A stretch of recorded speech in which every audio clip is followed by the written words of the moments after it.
and how we can disconnect from HaKadosh Baruch Hu by virtue of doing things against His will. So in chapter 4, the Rebbe explains that disconnect. That disconnect is only in terms of the midas of the Nefesh Elokis, of the Nefesh Abamis, the Nefesh Elokis, the emotional attributes of the Nefesh Elokis, which are clothed in the body, but not the essence of the Nefesh Elokis, which is connected to the essence of God and rooted in the essence of God. That connection can never be severed. And we saw that the neshama is like a rope, and it contains 613 strands, which corresponds to the 613 powers of the soul, which correspond to 613 mitzvahs. Each mitzvah expressing itself in a particular aspect of the soul. We got to the person saying that the world was created for me. And what does that mean, the world was created for me? The hiddenness of the world was created for me to reveal godliness in that hiddenness. That's what we got up to. In chapter 4, 1, 2, 3, 4, 5, 6, 7, 8, 9 lines down. Beginning line, Nivra bishvili, bichdei levarei lezachachai. That's what we got to yesterday. What was the last word? The last word was Lezachachai levarei. Oh, we mentioned outside, but we hadn't seen inside that each and every one of us has 248 limbs. That's what we're about to see. Va'adam, a person, who b'tziur, in the form of Ramach Evarim, 248 limbs, V'shasa Gidim, and 365 muscles, sinews, Shehem, B'mispar Taryag, which is also 613, meaning not only is our spiritual reality an expression of 613, our physical reality is an expression of 613. Women have 4 extra limbs that are limbs of birth.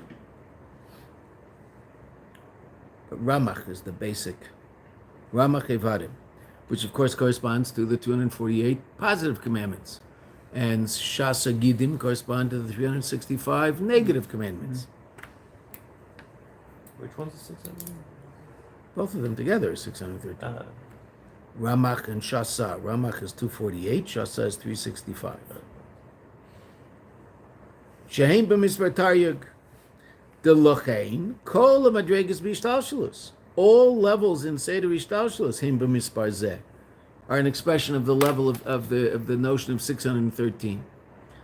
Okay, generally when you think of Seder Ishtalshelus, which means the 4 worlds, what number would you say is indicative of somehow the basis of the existence in all 4 worlds?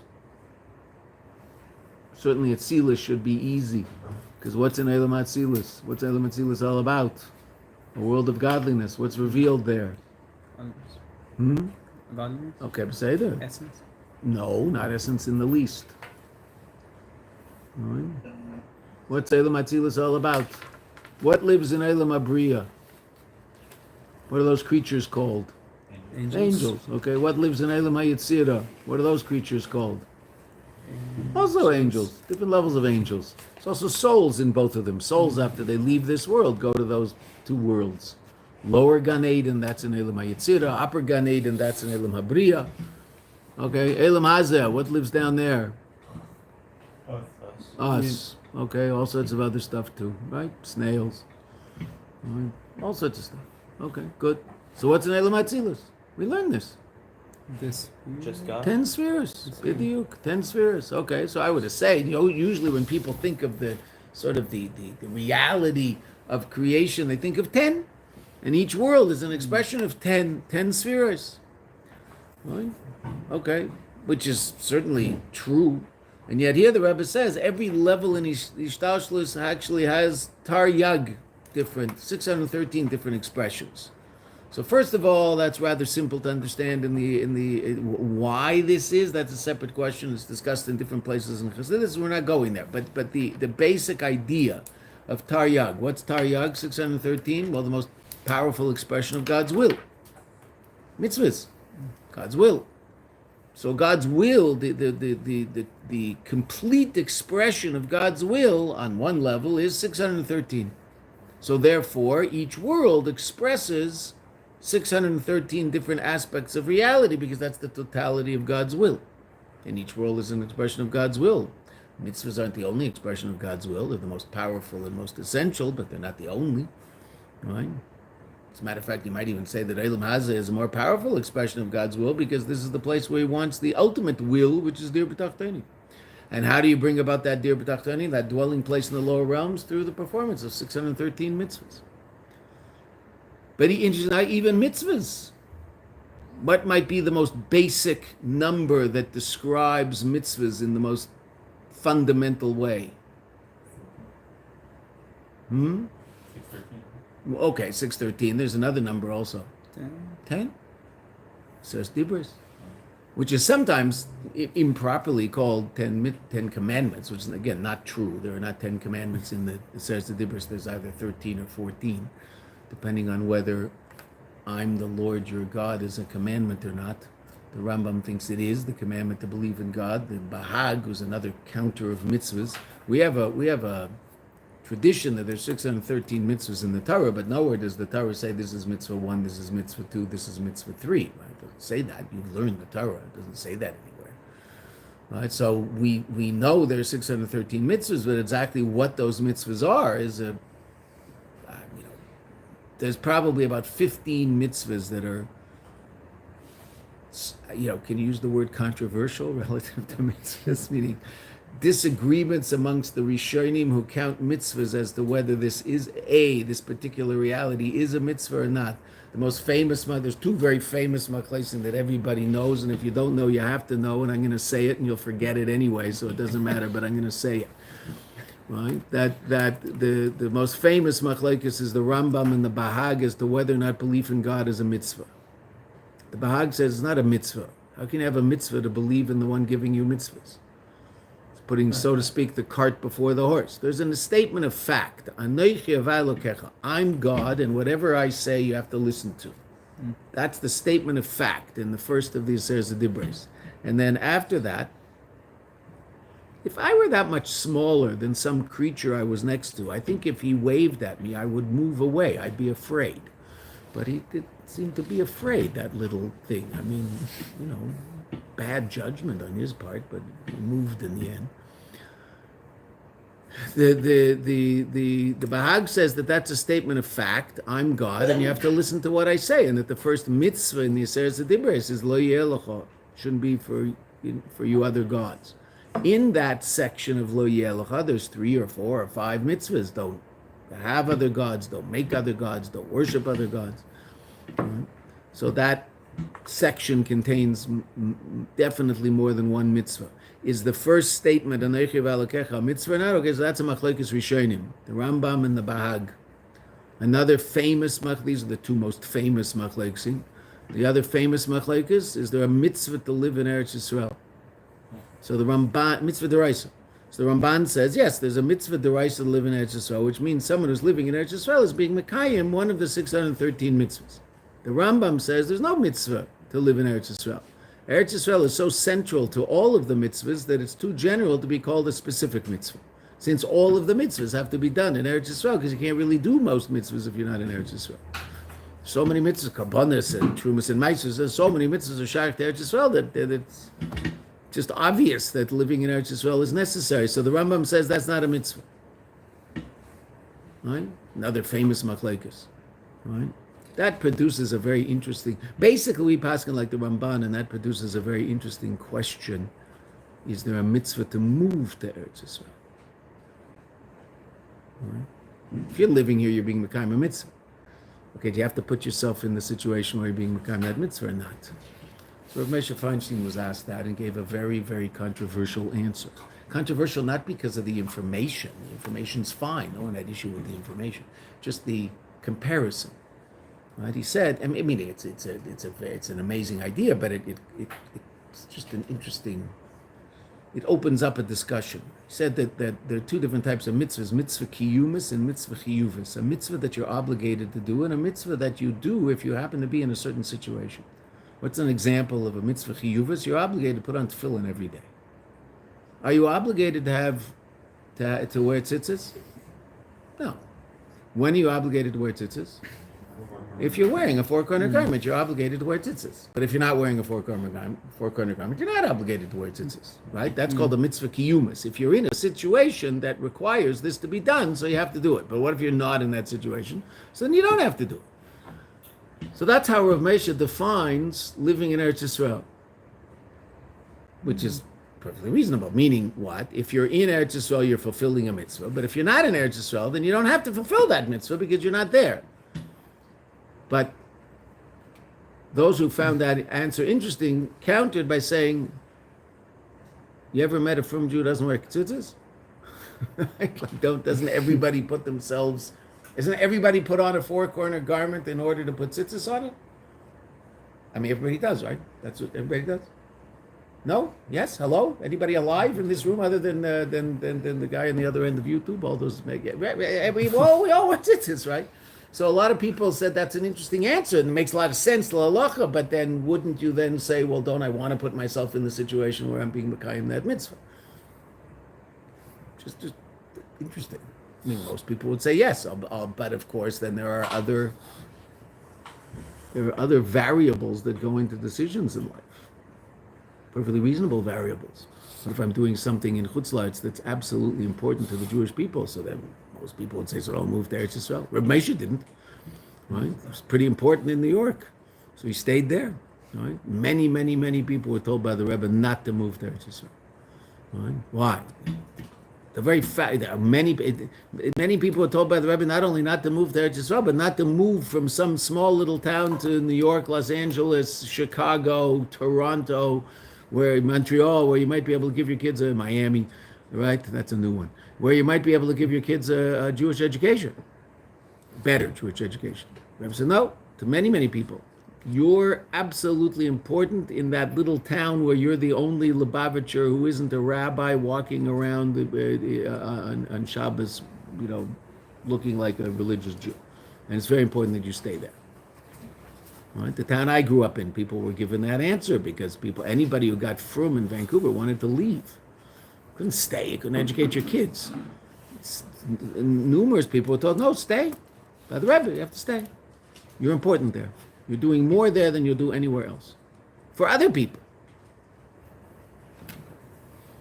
So there's all sorts of variables that go into the fulfillment of that mitzvah. It's just an interesting topic. Right?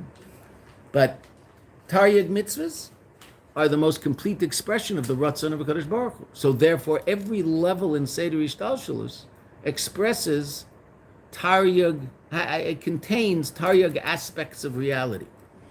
Right? Just to understand that more simply. Seres Dibres. Esser. The most basic number that we would all assume is the basic backbone of all of reality, 10 spheres. So Seres Dibres. Asara Ma'amaros, the 10 statements that brought the world into existence, right?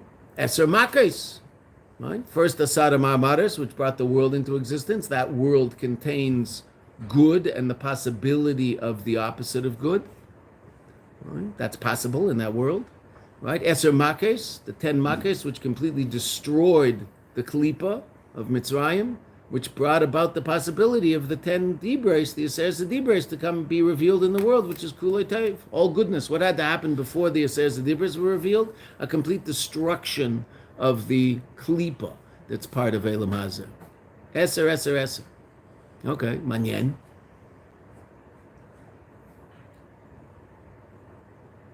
The Sfas Emes points out that in the Haggadah, so there's that famous section in the Haggadah, famous. I mean, everybody knows it because we say it every year. The part of the Haggadah where we go through how many makkos there were really. So we say there were 10 makkos, right? And then there were 3 simonim, right? The 3 acronyms that we give to the 10 makkos.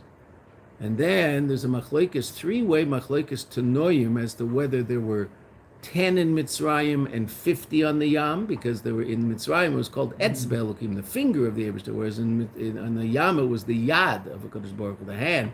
So, who is it? Rabbi Eliezer, Rabbi Yasin, Rabbi Akiva, I believe, right? I probably am wrong. Rabbi Akiva is definitely the last. I believe Rabbi Eliezer is the first.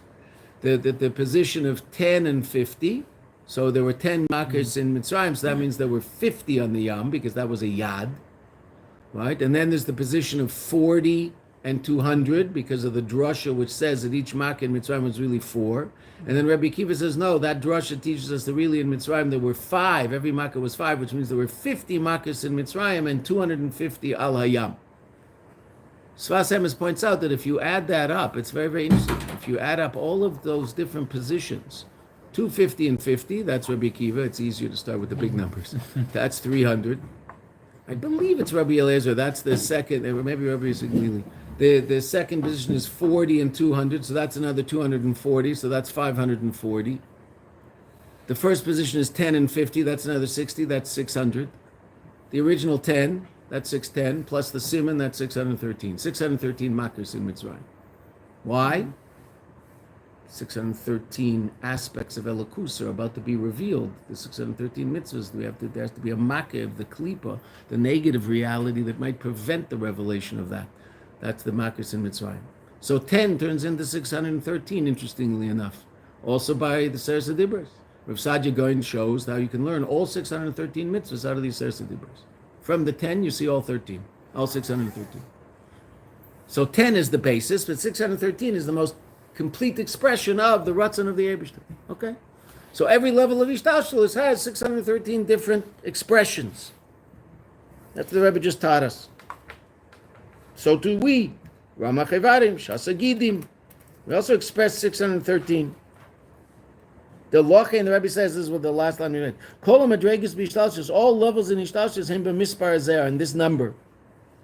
The Lochen, hine gam b'neshama. So too in the neshama, which expresses reality. Hariyesh kan gamkein, Taryag Keiches, there's 613 powers of the soul. Now the Rebbe says something really fascinating.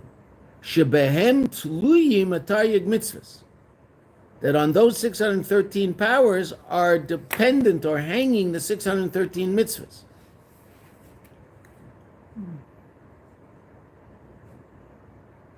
Why is that an interesting line? How might you express it? Why are there 613 powers of the soul? What might your answer be? Because there are 613 mitzvahs. The line the Rebbe just said seemed to indicate that what? What depends on what? Why are there 613 mitzvahs? Because there are 613 powers of the soul. Not the other way around. So which came first? The Jewish soul or mitzvahs? Jewish soul. What came first? Famous. I'm saying that word a lot today. What does famous mean? Famous means that everybody's supposed to know this. That's what famous means, right? Everybody's supposed to have heard of the Lubavitcher Rebbe. Why? He's famous. Okay.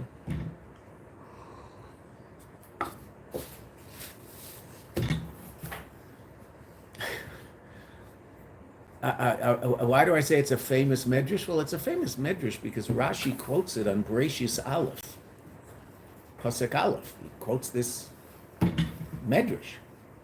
And the medrash that Rashi quotes, the word Bereshis is a word that all of the Mefarshim have a hard time explaining, including Rashi. If you learn Rashi on the first verse in the Torah, you will be confused.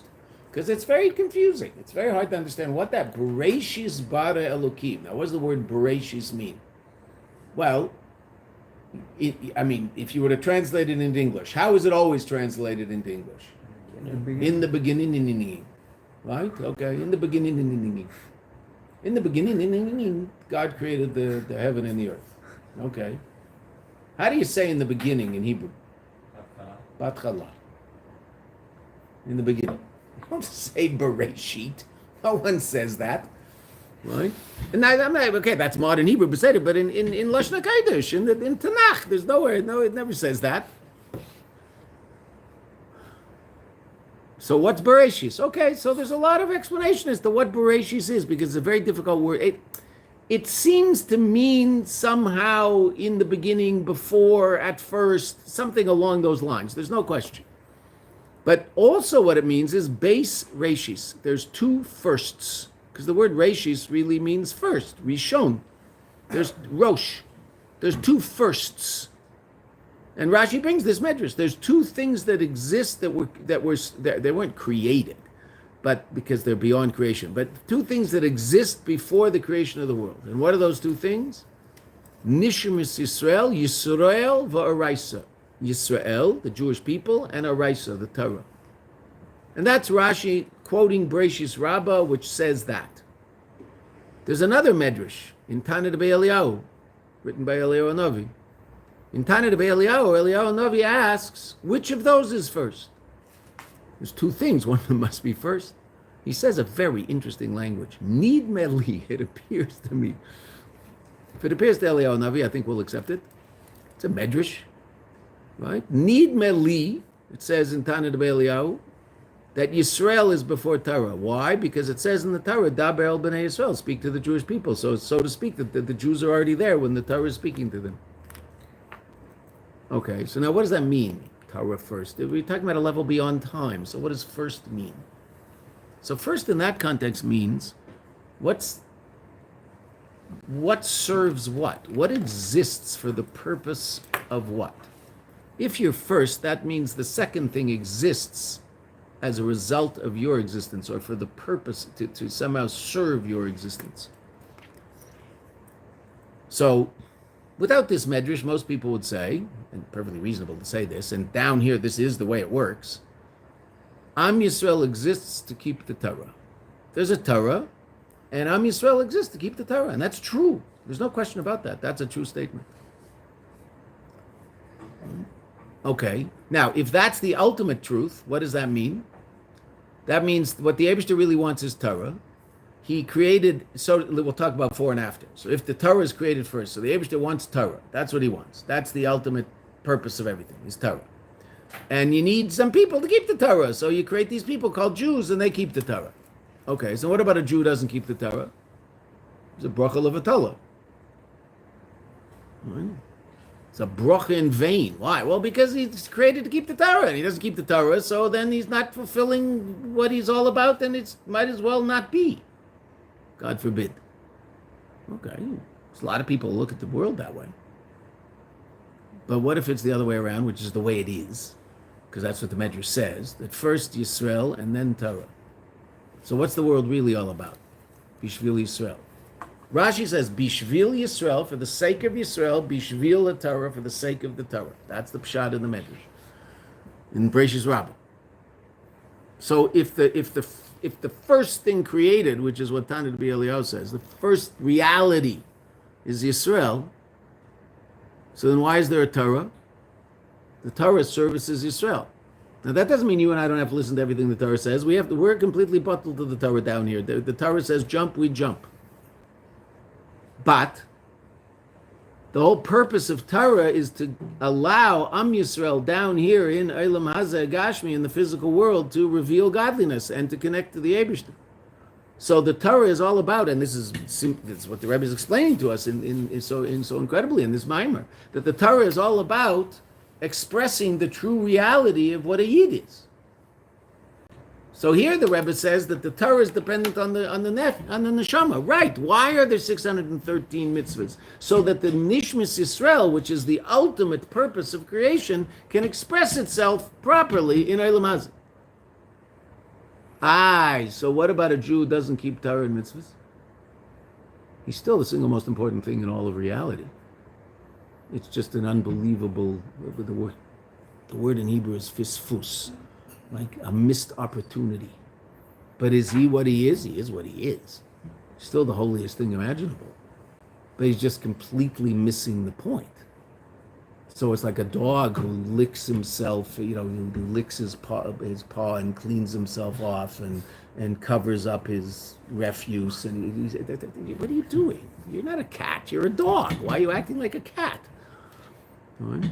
Is he a dog? He's a dog. That's what he is. He can't change. He's a dog. That's his essential reality as a dog. He's just acting like something else. He likes to sit on the banister and tweet. You're not a bird.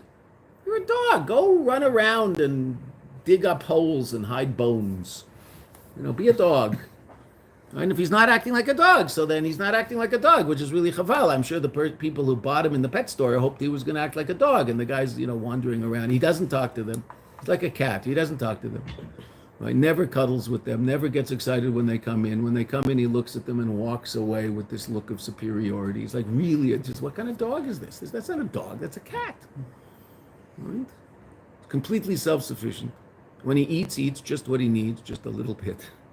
He's not a dog. Well, he is a dog. It's not true. He is a dog. He's just not acting like a dog. Okay. So a yid who's not acting like a yid is a yid. That means he's the most important thing in the eyes of the Eibishter, which helps you understand why Chassidus looks at Yidden the way Chassidus looks at Yidden. If you look at the world the other way around, a Jew doesn't keep Torah and mitzvahs is a complete and total waste of time, because it's all about Torah. And if they don't keep Torah, so then they're useless.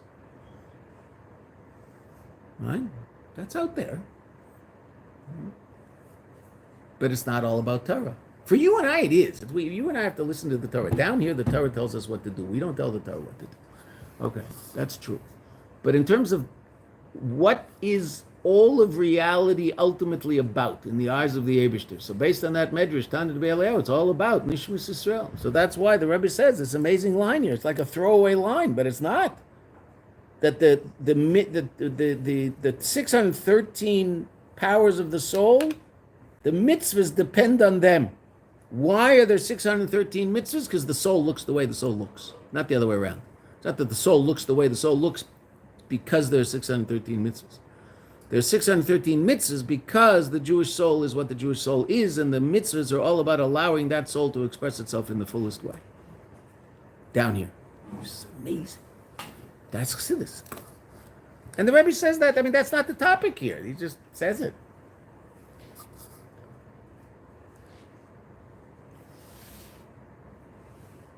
The Hevel Zed in the Neshama, this rope of the Neshama. Harayesh Gamkein, what we just learned is helps us understand how to relate to Jews. Right? But it's also there's something extra that's important about that. It's not extra, but it's something that people might not think about. It's also how you have to relate to yourself, because you're as Jewish as anybody else. It's not just everybody else out there is this incredibly godly thing. You're also that. So that's what we're trying to uncover in ourselves, reveal in ourselves. That's what the Rebbe talked about in the second part. These lavshus of Nefesh Elokis and Nefesh Bahamis, get the Nefesh Bahamis to appreciate its tremendous fortune in having to share a body with a Nefesh Elokis of a Jew. Nefesh Bahamis might say, it's Jewish bit. I just want to drink beer and listen to bad rock and roll. Anything after 1974, probably. I don't know, whatever. Pick a year. Right? We like classical music. Classical music, right. The Beatles, the Rolling Stones. Right. The Kinks. Remember the Kinks? The Kinks. Right? CCR. Okay. That was a little more American than us Canadians. No, it was. That was like, America. It was very American. Canadians tend to we drifted to the other side of the pond, and there was a lot of British stuff going on, right? We shared a queen with those guys, right? Which, made sense. But yes, also that, yes, there was that stuff too, right?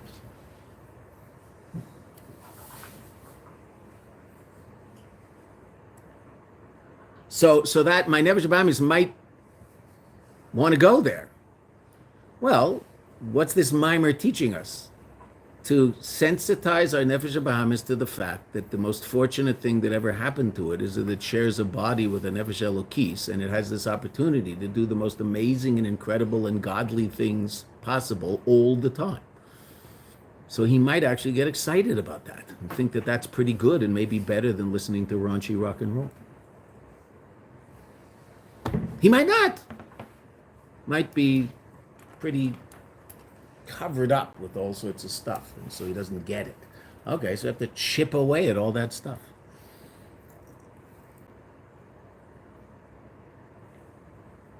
This rope is connected to the Eibishter. Just like a rope, a regular rope, a physical rope. Those ropes in gym class. One end of the rope is connected above. V'reisha sheni, and the next end of the rope, kashur lamata, is connected below. Right? How do you connect the ceiling to the floor? The rope. So now, the rope comes from the ceiling and falls to the floor. Right? The bottom of the rope. But it's also true that the people on the floor can connect to the ceiling because you climb up the rope.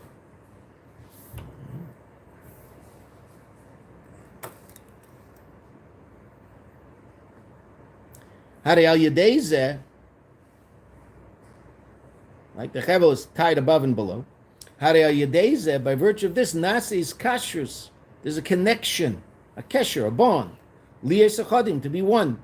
Hine kamechein, so too gamkein also. The chevel de neshama, the rope of the soul. Shereisha echad kasher lamayla. The top of the rope is connected above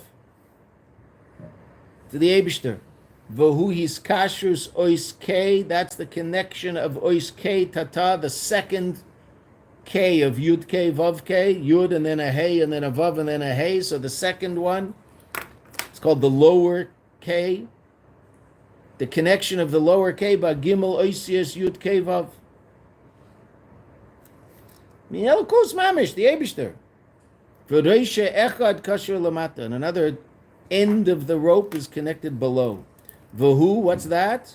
Hu baharas. Now, this is the first time the Rebbe used the mushal of or, of light. This is the illumination, ha'ara, the ray, the illumination of the neshama, hamislaveshes begufa adam, that's clothed in the body of a person, lachiyosei, to give him vitality. So the neshama descends down. So it's a rope descending from above. It's also like a ray of light that descends and gives energy to below. The zeu, and this is what the pasuk means. The pasuk we quoted on the third line. Yaakov chevel nachlasei. Yaakov, a rope is his inheritance.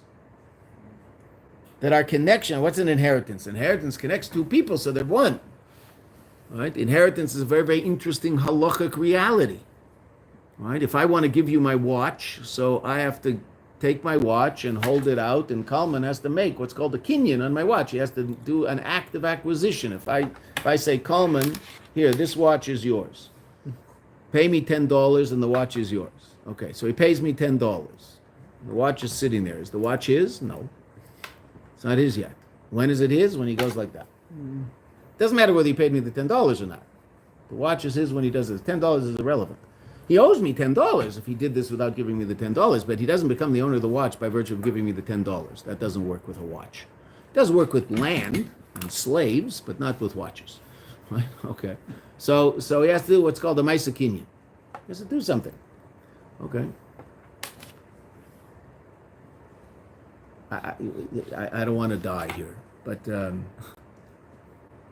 that applies to every transfer of ownership of any object, including land. Things have to be done in order to transfer the ownership of that thing from one person to another person. There's one halachic reality where nothing is necessary and the transfer of ownership happens automatically, and that's called inheritance. If Reuven dies, so then Shimon is now the owner of the field. He doesn't have to do anything. Shimon is in Thailand, and Reuven is in Peoria. The field in Peoria is Reuven's field, is Shimon's field, right? Okay. If Shimon wants to buy the field from Reuven, he's not his son. He wants to buy it. So okay, so he has to either give him some money, or they have to write a document. Whether they have to do something to show transferring ownership from one to the other. You can't pick up land like you pick up a watch. So obviously the laws of changing property is a little different. Okay. But something has to be done. The only time it doesn't is inheritance. Why? Because the second person basically becomes the first person. So too, that's why our relationship with the Kadosh Baruch Hu is called like a nachla. We're one and the same with the Eibishter. Yaakov Chevel nachla say the Gambe Madregas and the Muches. Even in the lowest levels of Jewish people, the simplest Jew, who might not be so sophisticated intellectually, spiritually, emotionally, or any of the, all or any of the above. Shehem bebechinas ikvaim. They are like the heel. The name Yaakov. Yaakov, of course, has two names, Yisrael and Yaakov. What's Yaakov? Yud Akev, like the heel. Akev is a heel. What's Yisrael? Li Reish. To me is the head. It's like the head, the lofty aspect of Yisrael. There's the lofty aspect of Yisrael, and there's the lowly aspect, worldly aspect of us. Yisrael is the lofty, transcendent aspect, and Yaakov is the worldly aspect. Generally, when you're talking about the soul, generally, interesting enough, you're talking about Yisrael. Yisrael oraisa v'kucha brichu kul echad. Yisrael and the Torah and God are one. It doesn't say Yaakov and the Torah and God are one. Right? But interesting enough, when it talks about the soul, it does nachlis, the Yaakov Hevel, now the Yaakov, even Yaakov, on the lowest level, down here in Elam Hazeh, and very affected by Elam Hazeh, and very aware of Elam Hazeh, very aware of physical reality. Even that person is one with the Eibishter above because of his soul. The Gamba Madregas and the Muches, even the lower levels, Sheim bebechinas ikvaim, they're like the heels. The Jewish people being, so to speak, like one giant komav, a person. So there's some who are the Rosh, right? The word Rebbe, what does the word Rebbe mean? Rosh B'nai Yisrael, the head of the Jewish people. Moshe Rabbeinu. Hine al yedei chevel the neshama, by virtue of the rope of the soul, him kshurim ba'atzmus, they're connected to the essence of God. Ukavi yachol, so to speak, shahem nishmi Yisrael, the souls of the Jewish people, nachlosei shel ma'ila, they're the inheritance of above, meaning they're one with the above. Nothing has to be done to make a connection. They're just connected. Val yedei zeh hem kshurim b'tachlis iskashus, and by virtue of this, they're connected with the ultimate connection, the Jewish soul and the Eibishter. So the Rebbe is explaining. On an essential level, you and I are connected to the Eibishter, and nothing we can do in this world can affect that positively or negatively. All right, so what were we talking about in the third chapter? The midas of the nefesh, the rest of the rope. The top of the rope is connected essentially. But the rest of the rope can be affected. That's the cutting of the rope, which is the Rebbe is going to talk about. We talked about it a little yesterday, but now the Rebbe is going to explain it. In the third chapter, we talked about the psychology of doing a mitzvah. I lose sight of what's true, and I lose sight of my objective understanding of reality, ruach shtus. Now the Rebbe is going to talk about the metaphysical reality of the Aveira. On the soul level, how can such a thing happen? Why wouldn't the soul prevent that, the fact that I'm so connected to the Eibishter? Well, let's see.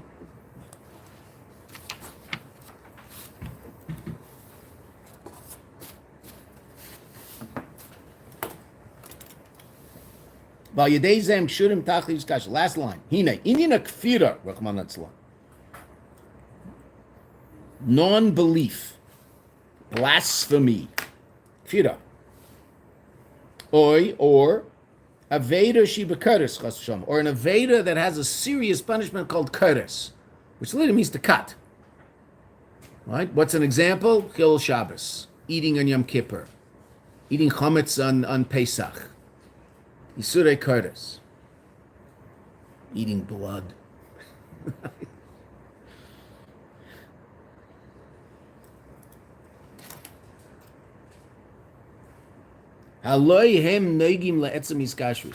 Do they not affect, top line on page 117, do they not affect the essential connection?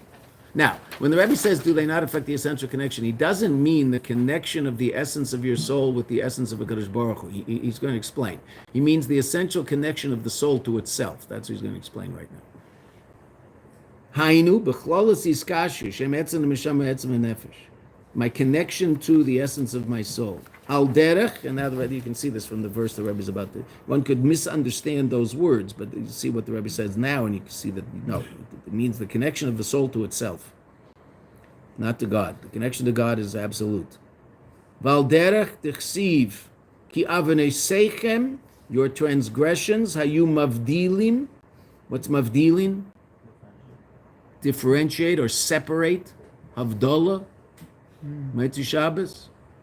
Familiar. Yes, you should be familiar with that. Learning the Gemara we're learning. Yes.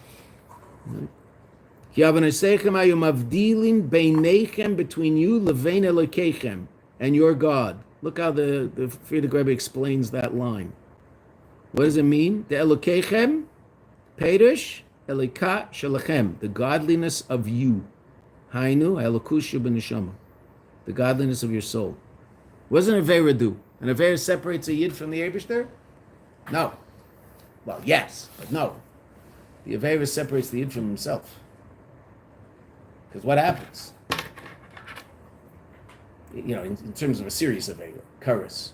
So here's the, I get to be God here, this is fun. Okay, so this is the essence of a Kadosh Baruch Hu and the essence of the soul in a state of absolute oneness, and that soul descends down into the body.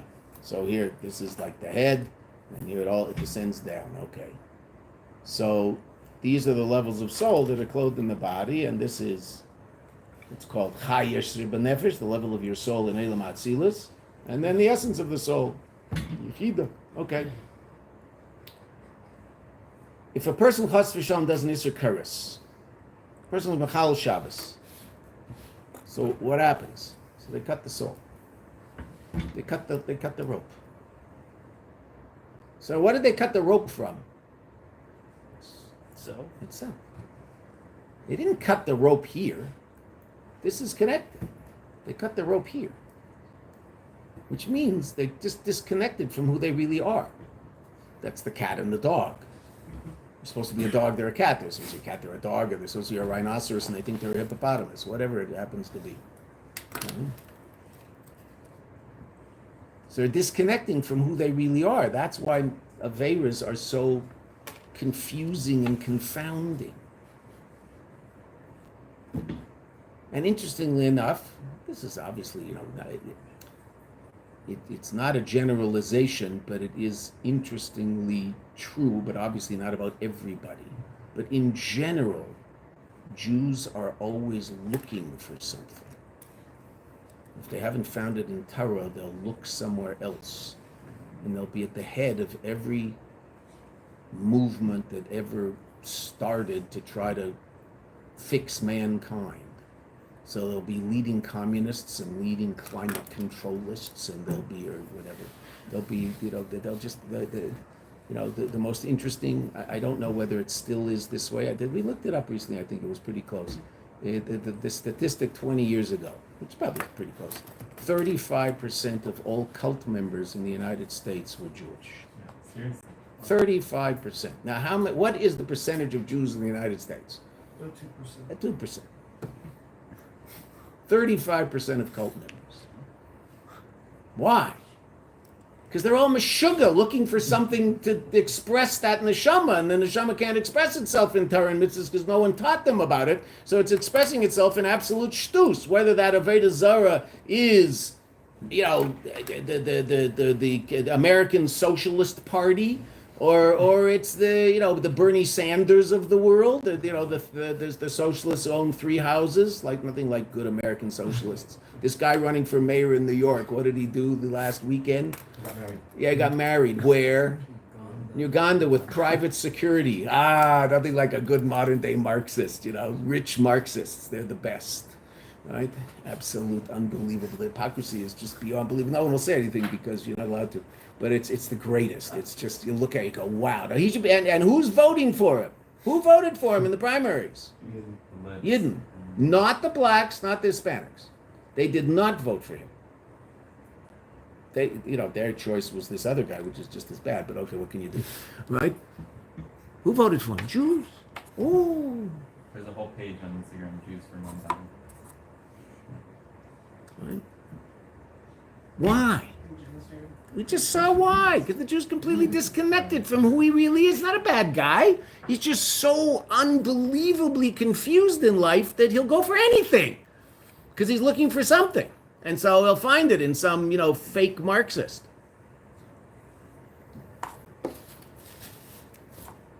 Rich Marxists.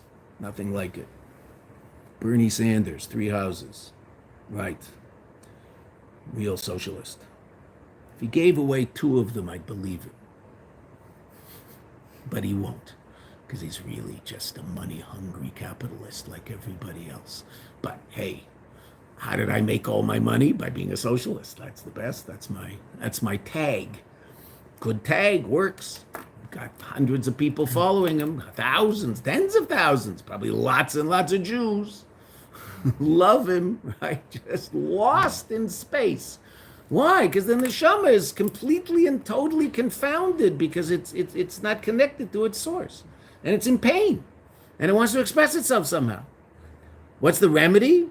A little Jewish education is the remedy. Second parak of Basi L'Gani is the remedy. He's lav shus nefesh elokis nefesh b'amis. Teach the Jew a little bit of Torah, and all of a sudden the Jew starts to feel whole again. Delokechem perish elokas shelechem, v'hainu elokus shebeneshama. And Avera separates us from the elokus in our neshama. It separates us from who we really are. That story that we've mentioned so many times, I'll mention it once more because it's so important. When the philosopher said to the Tzemach Tzedek, I can prove to you that God's not all-powerful. So the Tzemach Tzedek asked him, no, what now? And he said, because he can't create another God. Well, that's a good question. It's not a good one. Right. That one about, I'm sorry for saying it again, but it's just important to say because people run across it in college discussions. There was a fellow named Anselm who weren't no saint, and he had a tautology. Can God create a rock he can't pick up? And it's so deep. And people sit now. Unfortunately, you can't have the cigarette at the end of your fingers because you're not allowed to you're not allowed to smoke inside. But in the 60s in college, so you had your cup of coffee and you had your cigarette and discussing, usually high on drugs, can God create, or low on drugs, one of the two, can God create a rock he can't pick up? Ooh, that's so deep. And the person would, drink the coffee and burn his forehead with the cigarette because he forgot he had it. Because he didn't smoke, he just had to have a cigarette there because that was cool. Okay. So that's a dumb question because the answer to that question is God can create the rock and he can pick it up. So just deal with it because God doesn't live in the little tiny boxes that you do. So that's a dumb question. But this guy's question was a pretty good question. Wait a minute. God can't be all powerful because there's one thing he can't do, which is create another God, because by definition he's one. One in terms of his being, but also one in terms of one and not two. So that's a good question.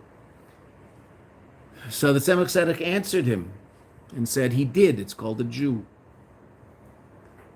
What did he do? Created another God. What's that? A little piece of God walking around, and every single Jew walking around in Elam Hazar. Bow down to the Jew? Don't bow down to him. But what's that Yid? It's a little piece of Elokus walking around. That's what our neshama is. A little piece, achelik Elokah mimal mamish, a piece of God from above. Can chop God up into pieces. Right? A little piece of Elokus that's clothed in our body and connects us to the Eibishter in an essential way. And that's really an astounding thing. And that's who we are. And it might be hard to connect to that part of us. Okay, well, that's what the Rebbe is trying to help us do. Right? And if chas v'shalom we do something that contradicts that, so it affects us. But it especially affects the level of the neshama down here. It doesn't affect the essential connection. Right? If you dye your hair blonde for 60 years, your DNA is still black hair. Nothing changes in your DNA. Right? Your revealed reality is completely inconsistent with your genetic reality. Okay, say that. But the DNA is the DNA. You want to have blue eyes? Okay, so put in contact lenses that make your eyes look blue, and you'll have blue eyes with your blonde hair. Fine. Then you'll probably vote Republican. Even though you're Jewish. Okay. Well, undergo this incredible transformation. Right. Okay. Or you can become a Fox newscaster.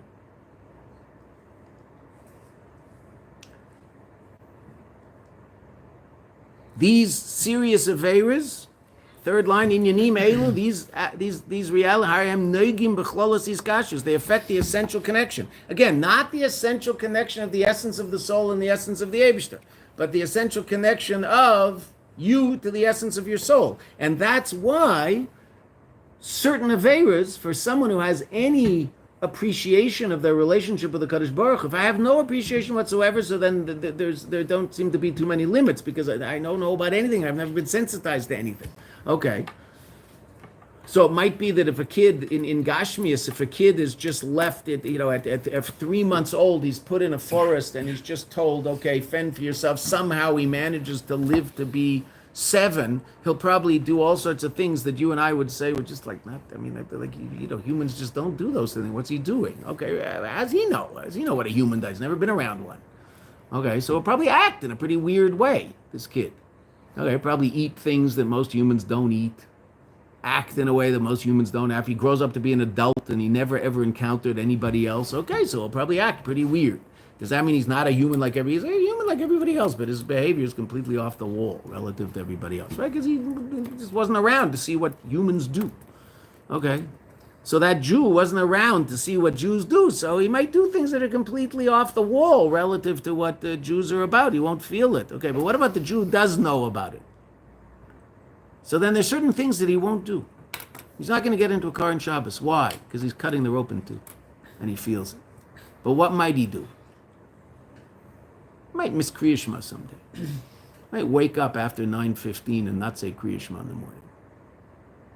Which is the same as eating bacon, but he's not going to eat bacon. Why won't he eat bacon? Oh, because he's been sociologically programmed that bacon is completely off the why. We just said that Jews don't eat bacon, right? It's not China. So he's not going to eat bacon. But might he miss Kriya Shema? Might. Same as eating bacon. But he won't eat bacon. But he might eat Kriya Shema and miss Kriya Shema. Why? Well, it's a little nick. It's a little nick in the rope that he might not be sensitive to. Cutting the rope in two, getting into a car on Shabbos, eating on Yom Kippur, it's not happening. Now the Rebbe is explaining it in terms of the spiritual part of it. The Rebbe talked before about the sort of emotional, psychological part of it. That was the third parak. Here the Rebbe is talking about the metaphysics of it. Right? And it's known, Dal Etzem and the Shama, regarding the essence of the soul, Ein Shum Davar Amaylim Amasir. Nothing conceals that aspect of our connection. So there's an essential connection that we all have that we don't want to break. And so there'll be certain things that I'm very sensitive to. Ulazais. Therefore, Kasher Ba Eza Davar. When something comes, Hanogeya, that affects, Bechlolos Iskashus Nafshe, the basic connection of his soul. Now again, we're not talking about the connection of the essence of the soul to the Eibusher. We're talking about the connection of the soul to itself, because we're talking about an Aveira. He can separate himself from godliness in such an obvious way. Ukenal, what did we say? The Ish Yisrael, we said before, a Jew. Eina Reitze B'Shum Eifen, does not want in any way, Ve'eina Yochel, and isn't able, Chas V'Sholem, Lipared Melokus, to be separate from a Kadosh Baruch Hu. If it's something so serious like Chilul Shabbos, he feels it, so he won't do it. Aval b'sharei averos. What about other averos, chas v'shalom, things that aren't as serious as being Mechal Shabbos, etc.?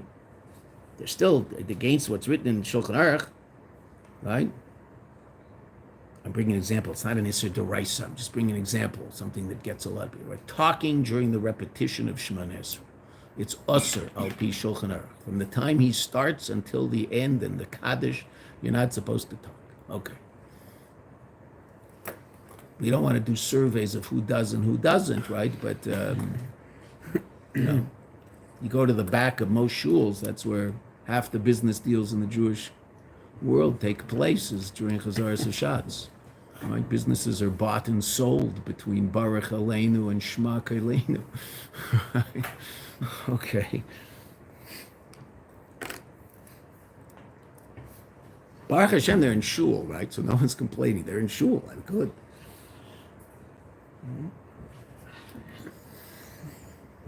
But other Averas, she'enim b'keres, they're not, the metaphysical result of that Avera is not so serious.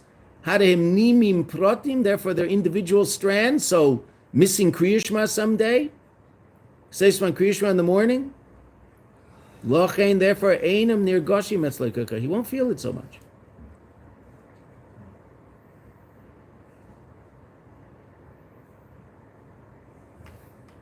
Two more lines and we'll stop. Just looking for a period. And even if he transgresses one of the mitzvahs of Hashem Asher Tziva La Soisan, that he commanded us to do them, I mean a positive commandment. Ve'enois, and he doesn't do it like Kriya Shema.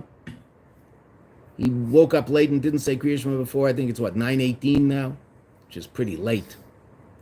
Okay, so missing Kriya Shema is something that a person should be kaveya b'nefesh. There's no such thing as waking up after Seisman Kriya Shema. It just doesn't exist. You're tired, you want to sleep until 3 in the afternoon, which is also a problem you have to have in chakras. But okay, fine, you're really tired. So get up, splash negovasa, rinse out your mouth. If you have an urge to go to the washroom, so then you have to do that because you can't say Kriya Shema with that urge. Okay, fine. Wash your hands again. Say Shema Yisrael with the 3 paragraphs and get back in bed. There's no such thing as getting up in the morning and not saying Kriya Shema before whenever Seisman Kriya Shema is now. It's about 9:15. No such thing. Just once you make that decision in your life, so it'll never happen. It might be a day you're sick and you woke up late, right? But it just doesn't happen. Why not? Well, I don't understand. Excuse me. Do you wet your bed, or do you get up?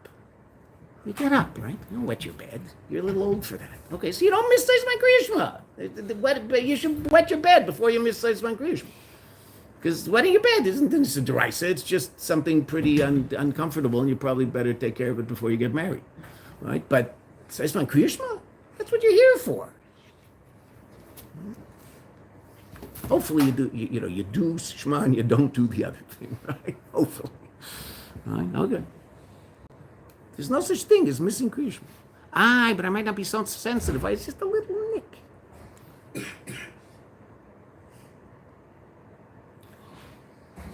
Or there's one of the mitzvahs of Hashem Asher Tziva Hashem Levilti La Soisan, that Hashem commanded not to do it. Negative commandment. But he does it anyway. What happens? Nifsak Hanima Protis. The individual strand is broken. A little nick. The beprat zeh, and this particular strand, the whole essence of that aspect of the person's connection to the Eibishter, but it's still just a little nick. Furthermore, this brings a certain weakness in the rope itself. Nevertheless, the Rebbe says, since it's only an individual strand, what might happen? He doesn't feel it. Because you have to be pretty sensitive to that. And you really do have to be pretty sensitive to that. And Kriya Shema, Kriya Shema is something so basic, and so a person can get to a point where missing Kriya Shema is just impossible. Okay, but other things so it's very, very difficult to become so sensitive to so much of our essential reality. Okay, that could be difficult to do, 100%. Okay. And that's why Jews will do things that aren't in line with what they objectively understand to be true. So they just not sensitive to what that is at that point.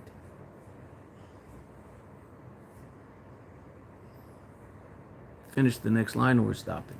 I promised we'll stop, we're going to stop. It's hard to stop learning Chassidus, what can I tell you? Because this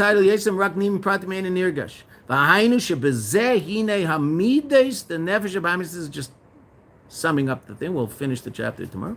The midas of the nefesh bahamis, the emotional attributes of the nefesh bahamis, ma'alimim umastirim, conceal and hide alamidas the nefesh elokis, on the emotional attributes of the nefesh elokis. What does that mean? He doesn't feel, we're back to what we talked about in the 3rd chapter. But it's now we're understanding it also from a spiritual point of view. He doesn't feel the light and the godly vitality. And that's why he can do something against the will of God. So I was explaining why we do things that he doesn't do. He explains it very, very clearly to us. It's clear as a bell. Why we might fall prey to such a thing. And there are other things that we wouldn't do b'shum oifin. No way. Metaphysically impossible. Get in the car on Shabbos. From Jew just doesn't do that. And as a matter of fact, if he has to, that's the weirdest experience in the world. That happens to be that Friday night at 2 a.m, his wife says, "I think it's time." So then the two of them get in some vehicle and go to the hospital. It's a very bizarre feeling. Right? Remember in the army, having to get into a jeep carrying a gun, it was just like. I mean, it's a mitzvah to do it. You can't not, right? It's actually interesting in terms of Hilchos Shabbos in the army. So when you're walking around with your gun, you have to have what's called the machsanit, the cartridge that holds the bullets. You have to have it in the gun. Why? Well, the only heter to carry the gun is that you need a gun because you're a soldier in a Shabbos. Well, if the machsanit's not in there, you're just carrying around a piece of muksa that's useless. So you would think, oh, if I leave it out, that's better. No. Put it in, because then you're allowed to carry it, because then it's useful as what it's supposed to be. But if it's not in there, so you're just carrying around muksa, what are you doing? You probably can't load it either, Jones. No, you could put. Yeah, I think you're allowed to actually put it in if you need it. I mean, because you're not going to have it in if it's sitting next to your bed, and all of a sudden an alarm goes. The first thing you do is put it in the machsan and run. The machsanit. You'll put it in on Shabbos. You have to. Yeah, Seder, Tikkun Kli, but it's Pikuach Nefesh. It's a mitzvah. Right, it's a mitzvah to do it because it's Pikuach Nefesh. Right. So you might also get in a Jeep. Well, no, but it would seem to me reasonable to have it loaded prior to Shabbos. It's stam a guy in his house that wants to take a gun to shul because he lives somewhere. So then that guy should probably have it in there before, and that's like a little nerve-wracking having it in there when you're falling asleep and it's next to you. But what are you going to do? Just make sure the kids can't get in your room. We talked about this in our Shabbos class. Yeah. Big deal is This about. conversation. Yeah, no, it's a very interesting thing. It's something that takes a while to get used to when you're there, because you're like the first Yom Tif I ever spent in the army was Yom Kippur. Meaning I'd never spent Shabbos in the army. The first holy day I ever spent